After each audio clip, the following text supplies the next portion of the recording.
নমস্কাৰ। আজি আমি এটা অতি গুৰুত্বপূৰ্ণ বিষয়ৰ ওপৰত আলোচনা কৰিবলৈ লৈছোঁ। গতিকে আশা কৰিছোঁ আপোনালোক সকলোৱে ভিডিঅ'টো স্কিপ নকৰাকৈ শেষলৈকে চাব আৰু মতামত জনাব কেনেকুৱা পাইছে।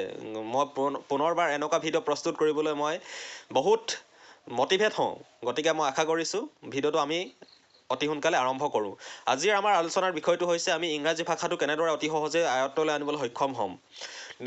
ইংৰাজীত কথা ক'ব পাৰিম অতি সোনকালে। আমি পোনপ্ৰথমে গুৰুত্ব দিব লাগিব বাতৰি কাকত অধ্যয়নত। বাতৰি কাকত অধ্যয়ন কৰিলে আপোনালোকে ইংৰাজী ভাষাটো অতি সোনকালে নিজৰ আয়ত্তলৈ আনিবলৈ সক্ষম হ'ব। এক মাহত নিজে প্ৰমাণ পাব। যদি ডেইলি এখনকৈ বাতৰি কাকত নিজৰ দৈনন্দিন কাৰ্যসূচীত অন্তৰ্ভুক্ত কৰি লয়, তেতিয়া আপোনালোক বহুত বেছি উপকৃত হ'ব ইংৰাজী ভাষাটো সোনকালে নিজৰ আয়ত্তলৈ অনাৰ ক্ষেত্ৰত। গতিকে মই আশা কৰিম যিকোনো এখন বাতৰি কাকত আপোনালোকে পঢ়িব পাৰে। মই নিজে দ্য আছাম ট্ৰিবিউন পঢ়োঁ, আপোনালোকে দ্য হিন্দু পঢ়িব পাৰে, আছাম ট্ৰিবিউন পঢ়িব পাৰে, দ্য চেণ্টিনেল পঢ়িব পাৰে।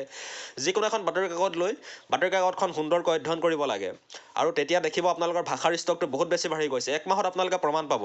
যদি আৰু বাতৰি কাকতত ফটো থাকে, ফটো যিবিলাকে এট্ৰেকশ্যন বঢ়োৱাত সহায় কৰে আমাৰ ভাষাটো শিকাৰ ক্ষেত্ৰত। গতিকে মই আশা কৰিম যিকোনো এখন বাতৰি কাকত অধ্যয়ন কৰা আপোনালোকৰ দৈনন্দিন কাৰ্যসূচীত অন্তৰ্ভুক্ত কৰি ল'ব। দ্বিতীয়তে আমি ডিক্সনেৰী অধ্যয়ন কৰিবলৈ শিকিব লাগিব। আপোনালোকে যিকোনো এখন ডিক্সনেৰী ল'ব পাৰে। ডিক্সনেৰীখন লৈ তাক চালি জাৰি চাই ডেইলি 5টাকৈ যদি নতুন শব্দ শিকিম বুলি ডেইলি পণ বান্ধি লয়, তেন্তে এক মাহত আপোনালোকে 150টা শব্দ শিকিব পাৰিব, যি ইংৰাজী কোৱাৰ ক্ষেত্ৰত অতি সোনকালে সহায় কৰিব। গতিকে আপোনালোকে ডিক্সনেৰী অধ্যয়ন কৰাৰ ক্ষেত্ৰতো বিশেষ গুৰুত্ব দিব বুলি মই আশা কৰিছোঁ। আইনাৰ আগত আমি অভ্যাস কৰিবলৈ শিকিব লাগে। মিৰৰ এখনৰ আগত, ড্ৰেছিং আইনাৰ আগত ধুনীয়াকৈ আমি ৰখি ল'লোঁ। আমি ইংৰাজীত ধুনীয়াকৈ অংগী ভংগী কৰি কথাবিলাক ক'বলৈ আমি যত্ন কৰিছোঁ। আমি তেনেকৈ যদি চেষ্টা চলাওঁ, আমি অতি সোনকালে ইংৰাজী ক'বলৈ আমি সক্ষম হ'ম। ধুনীয়াকৈ ড্ৰেছিং আইনাৰ আগত ৰখি ল'লোঁ। এনেকৈ ড্ৰেছিং আইনাৰ আগত ৰখি ধুনীয়াকৈ যিবিলাক কথা ধৰি লওক মই ইংৰাজী ক'বলৈ সক্ষম হ'ম, তেনেকৈ ধুনীয়াকৈ কথাবিলাক প্ৰকাশভংগীবিলাক ধুনীয়াকৈ নিক্ষেপ কৰিছোঁ। আৰু তেনেকৈ যদি কৰে আপোনালোকে অতি সোনকালে ইংৰাজী ভাষাটো আয়ত্তলৈ আনিবলৈ সক্ষম হ'ব। মিৰৰ আগত ৰখি পিনি ধুনীয়াকৈ প্ৰকাশভংগী কৰি ধুনীয়াকৈ যদি ভাষাবিলাক ক'বলৈ আপোনালোকে চেষ্টা কৰে, অতি সোনকালে ইংৰাজী ভাষাটো শিকিব। আৰু লগৰ ছাত্ৰ ছাত্ৰীৰ লগত আমি ইংৰাজীত বাৰ্তালাপ কৰিবলৈ শিকিব লাগে। লগৰ ল'ৰা ছোৱালীবিলাকৰ লগত আমি যদি আমাৰ যিসকল ক্ল'জ ফ্ৰেণ্ড থাকে, তেওঁলোকৰ লগত যদি আমি কথা পাতি লওঁ যে আমি কথা পাতিলে ইংৰাজীতে কথা পাতিম দেই, মানুহৰ আগত পাতিব নালাগে, মানুহৰ আগত পাতিলে বেছি পোৱা যেন হ'ব। কিন্তু যেতিয়া আমি মোবাইলত কথা পাতোঁ, যেতিয়া আমি কোনো নথকা সময়ত অকলশৰে বুলি ক'লে ভুল হ'ব, মানে আমি 2-3জনে কথা পাতোঁ, সেইবিলাক সময়ত আমি ইংৰাজী ভাষাত আমি কথা পাতিবলৈ চেষ্টা কৰিব লাগে। তেতিয়া ইংৰাজী ভাষাটো কোৱাৰ স্পষ্টতাটো বহুত বেছি আহিব আপোনালোকৰ অতি সোনকালেই। আপোনালোকে এখন ডিক্সনেৰী ইউজ কৰিব পাৰে। মই যিখন ডিক্সনেৰী ইউজ কৰোঁ, লাচিত ডিক্সনেৰী। লাচিত ডিক্সনেৰীখনত বহুত ধুনীয়াকৈ ভাষাৰ ট্ৰেন্সলেটবিলাক বৰ ধুনীয়াকৈ হয়। ইংৰাজী ভাষা এটা যদি মই তাত চাৰ্চ কৰি দিওঁ, অসমীয়াত যিটো তাৰ উচ্চাৰণ সেইটো ধুনীয়াকৈ আহি যায় আৰু তাৰ প্ৰকৃত শব্দৰ যিটো অৰ্থ, সেই অৰ্থটো ধুনীয়াকৈ আহি যায়। গতিকে আপোনালোকে লাচিত ডিক্সনেৰীখন ইউজ কৰিব পাৰে, বহুত বেছি ভাল পাব। সৰু ল'ৰা ছোৱালীৰ লগত আমি ভুলাই শুদ্ধ ইংৰাজী ক'বলৈ চেষ্টা কৰিব লাগে। তেতিয়া আমাৰ ইংৰাজীৰ যিটো কোৱাৰ স্পষ্টতা বহুত বেছি বাঢ়ি যায়। আমি সৰু ল'ৰা ছোৱালীৰ লগত যদি আমি ধুনীয়াকৈ সিহঁতকতো ইংৰাজী ক'লে কিনো বুজি পাব, ধুনীয়াকৈ যদি ইংৰাজীত গৈ কথা পাতোঁ, কোনো মানুহ থকাত মই কোৱা নাই, মানুহ নাই বোলে ভাইটি এটা আছে একদম ওচৰৰে সৰু পোৱালি এটা, তাক যদি মই ইংৰাজীত কথা ক'বলৈ যত্ন কৰোঁ, তাৰো উপকৃত হ'ব আৰু মই নিজেও উপকৃত হ'ম।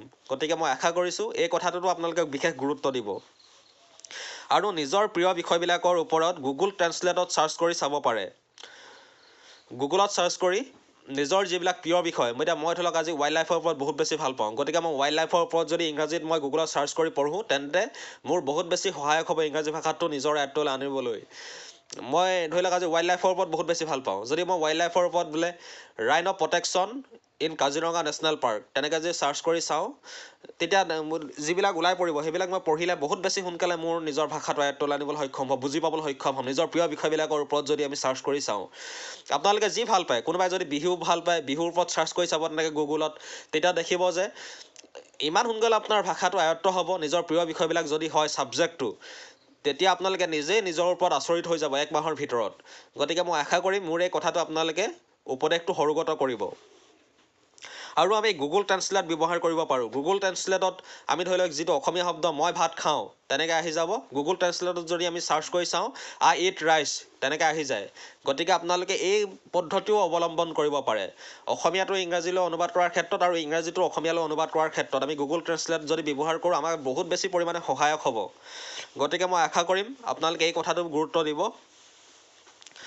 ভাল লগা আমি ইংৰাজী বক্তৃতাবিলাক শুনিব পাৰোঁ, আমাৰ যাক ভাল লাগে। এতিয়া মই ধৰি লওক আজি জুবিন গাৰ্গক বহুত বেছি ভাল পাওঁ। জুবিন গাৰ্গে যদি চাওঁ মই ইণ্টাৰভিউবিলাক, জুবিন গাৰ্গৰ ইংৰাজী স্পীকবিলাক এতিয়া কোনোবাই ধৰি লওক APJ আব্দুল কালামক বহুত বেছি ভাল পায়। APJ আব্দুল কালামৰ যদি স্পীচবিলাক আপোনালোকে চায়, তেতিয়া যদি কথাবিলাক শুনি শুনি আপোনালোকে ক'বলৈ চেষ্টা কৰে নহয়, তেতিয়া বহুত বেছি সোনকালে ইংৰাজী ভাষাটো নিজৰ আয়ত্তলৈ আনিবলৈ সক্ষম হয়। গতিকে মই আশা কৰিম আপোনালোকে নিজৰ প্ৰিয় মানুহবিলাক যোনে যাক ভাল পায়, কোনোবাই বোলে ৰোনাল্ডোক ভাল পায়, কোনোবাই বোলে মেছিক ভাল পায়, কোনোবাই বোলে মহেন্দ্ৰ সিং ধোনীক ভাল পায়, মহেন্দ্ৰ সিং ধোনী ইংলিছ স্পীক তেনেকৈ বুলি চাৰ্চ কৰি যদি আমি চাওঁ, সেইবিলাক যদি আমি বক্তৃতাবিলাক শুনি থাকোঁ, তেতিয়া আমাৰ অতি সোনকালে আমাৰ অৱচেতন মনত সেইবিলাক মানে সঞ্চয় হ'ব, আৰু তেতিয়া আমি অতি সোনকালে আমি ক'বলৈ সক্ষম হ'ম। গতিকে মই আশা কৰিম মোৰ এই কথাকেইটা যদি আপোনালোকে ফ'ল' কৰে, অতি সোনকালে আপোনালোকে ইংৰাজী ক'বলৈ সক্ষম হ'ব, ইংৰাজী লিখিবলৈ সক্ষম হ'ব।